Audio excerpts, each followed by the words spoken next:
Muni lovers, and welcome back to Cabaret, the final show of our 50th anniversary 2015 season.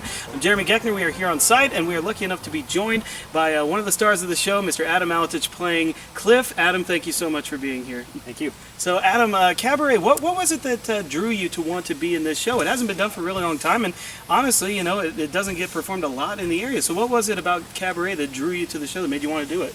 Well, honestly, I had heard that it was I didn't know a whole lot about the show before it, but I knew that it was kind of a darker show.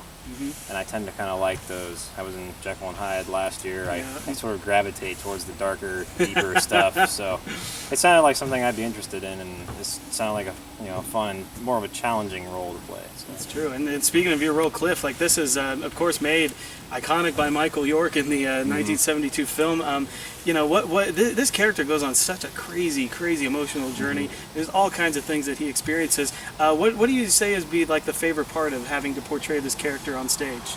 I think just the mix of having to be really emotional and almost angry at times, but then he's really stiff in other parts of the show. So like you can't overplay him and you can't underplay him. It's a very strange mix of being just very normal. It's like he's a very normal person caught up in all this crazy stuff happening in Berlin. It's true. It's rather interesting. And that's kind of what makes Cabaret, gives Cabaret some of its iconicness, is its setting and its time and its place in history.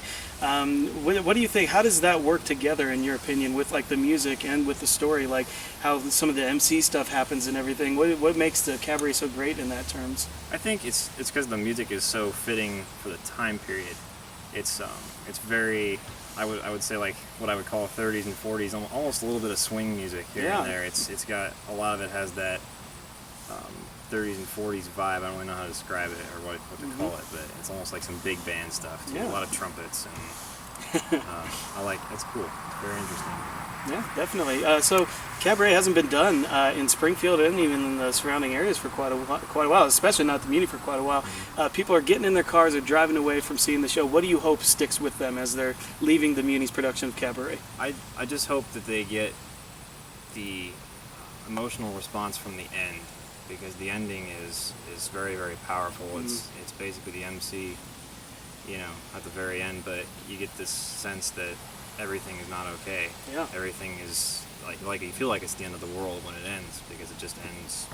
That's it. And you're like, wow, that was a really sad and depressing ending. Yeah. But I want that to stick with people, that it was like, it's not everything is always a happy ending. It's very realistic. It's very real in that way, I think. Very much so. Yeah, it stuck with me when I saw it. Anyway, Adam, thank you so much. Good luck to you and the cast on your run.